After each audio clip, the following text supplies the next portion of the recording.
Hello, kiddies! I'm about to tell you a tale that the Cryptex have cooked up on the Necron Tomb World. Today on Army Focus, we're gonna talk about my Necrons!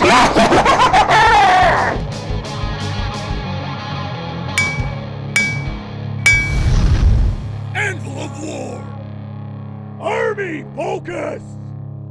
Before we get into my Army Focus video, I'd really like to thank you guys for subscribing, and if you haven't subscribed, please do. We appreciate all the support we get, and our sponsors do as well. So, I'm just going to kick this off. Today's Army Focus is about my Necrons. These guys, I think I've probably fell in love with them when I was a kid. The first time I ever walked into a Games Workshop store, I looked at all the different armies and, I thought everything was kind of cool, but the one army, and I mean, at the time, there wasn't a whole lot of units out for them. I think I just saw warriors and monoliths and stuff like that. At the time, they were the ones that spoke to me, and that was the Necrons. These robotic things. They kind of reminded me of Terminators. That's kind of where everybody associates them with, but I loved the Egyptian look of them. I loved the way they looked in the models, and I liked their lore. Actually, the more I read about them, I really liked their lore.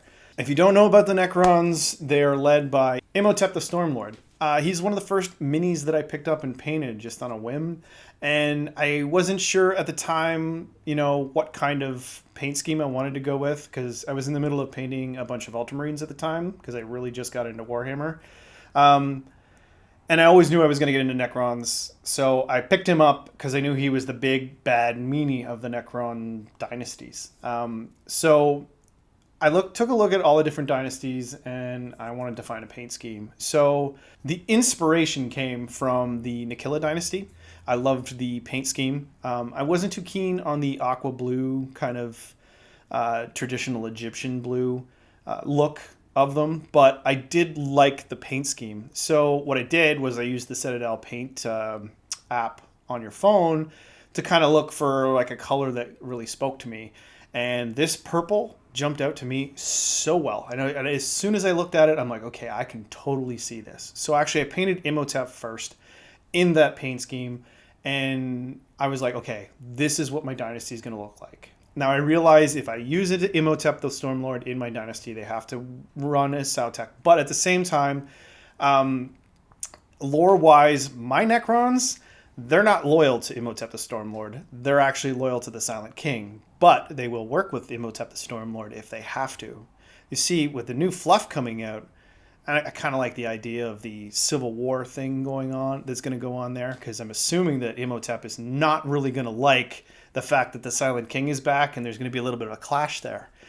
So, aside from that, I have a couple other units in my Necron army that I really, really liked. I have some warriors, and I have all the other standard units, some Lynch Guard and stuff like that. Some of my other units that I have, they might not have been designed by me, but they were definitely painted by me. And we did them up for Anvil of War here, and I kind of wanted to do some custom stuff for my Necron army because everything I had was pretty standard. So I have a Cryptek and a Destroyer Lord and some... actually, these are the ones that I did, but they're Scarabs. I have those three guys. They're custom jobs I did. Actually, you can check out those videos in the links below. I had the two big baddies, the Deceiver and the Nightbringer. They were painted by Richard of Anvil of War and Rick's Minis. As well, I do have a third-party Cryptek that I kind of saw him online, and I looked at him. I'm like, okay, that guy looks so cool. He needs to be in my army. So to add to my 3 Crypteks that I currently have in my army to support the Overlord, I got him. And I painted him up really nice, and you guys get to enjoy him today. I have a lot of the characters. There's really only a couple I don't have. One thing I really love about the Necron army is there's so many characters to choose from, and each one of them does something completely different. I really kind of like the idea of the Illuminator and what he does, because he likes to, do tests on living subjects. I'm suspecting that he's working in hand with, the Silent King to try and figure out how to get back to, living flesh. A few other cool units I have that I bought just because they're cool. I mean, okay, Necrons, albeit unless you go Forge World, they don't have a whole lot of big units right now other than the Tesseract Bolt and the Monolith, which they're cool. They got a lot of firepower, but they're big and slow.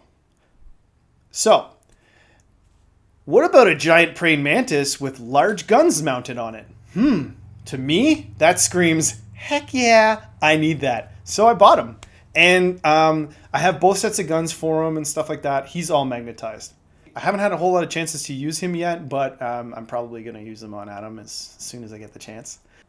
Yeah, no, so he goes hand in hand with the Triarch Stalker I have, so those guys can be used together. I just, I love the look of them, so I got him.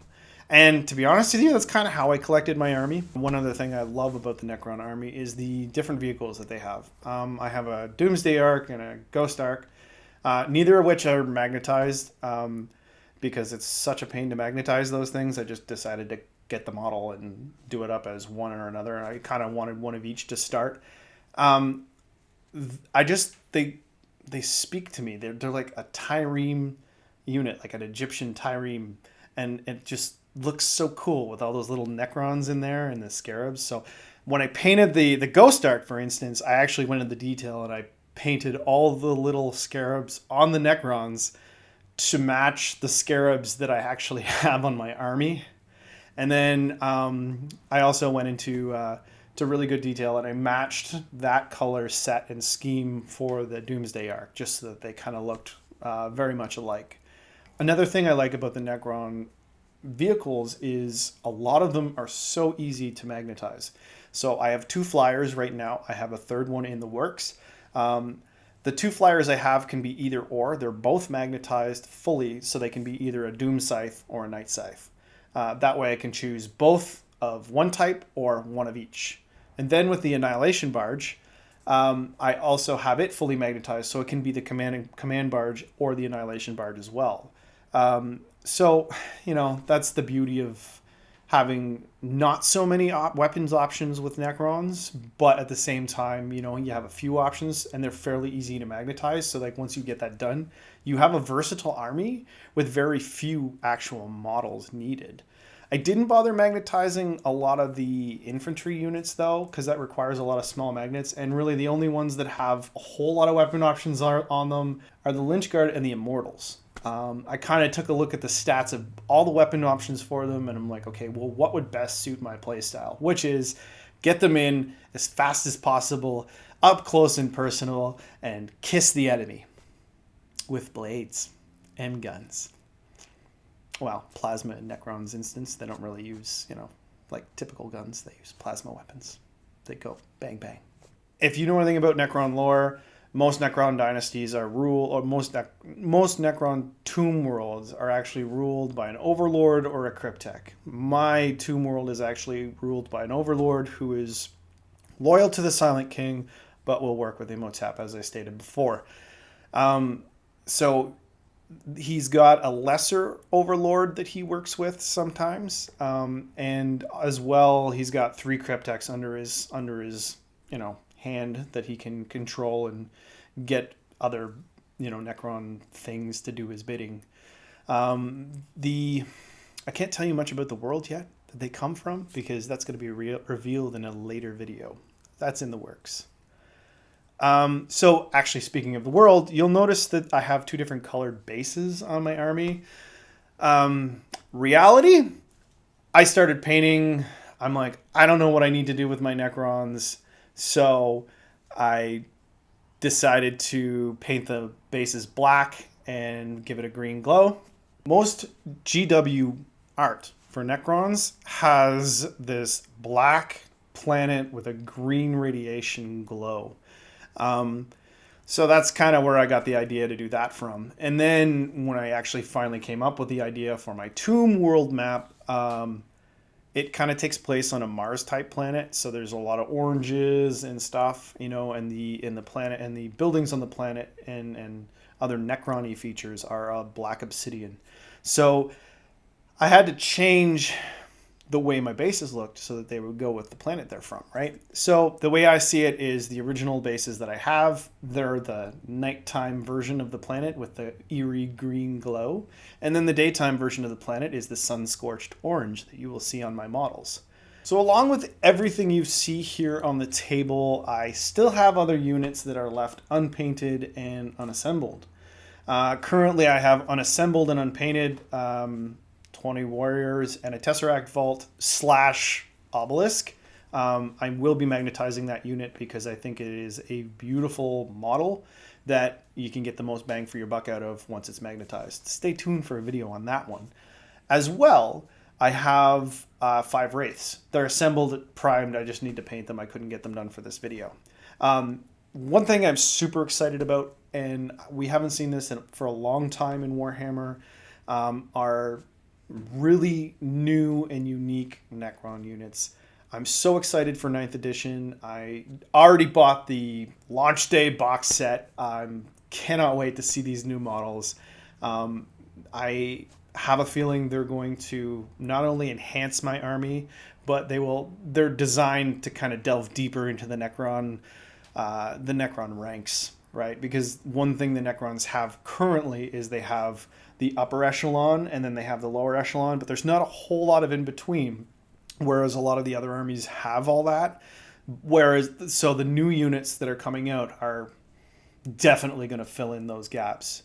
With the return of the Silent King, I can definitely see other Necron players as well as myself picking up that model. I, for one, am looking forward to it and painting him my purple color scheme. That being said, I truly love my Necrons. I've loved Necrons since I was a kid, and now I'm not a kid, and I have a huge army of them, and I absolutely love playing with them on the tabletop. I love having victories with them. I love having losses with them. If you love Necrons as much as I love Necrons, don't hesitate to check out some of our Necron-y content. We have a battle report from Forgebane, as well as some custom videos for you guys to watch, which will be down in the links below. And as always, thanks for watching Anvil of War. Sponsored by...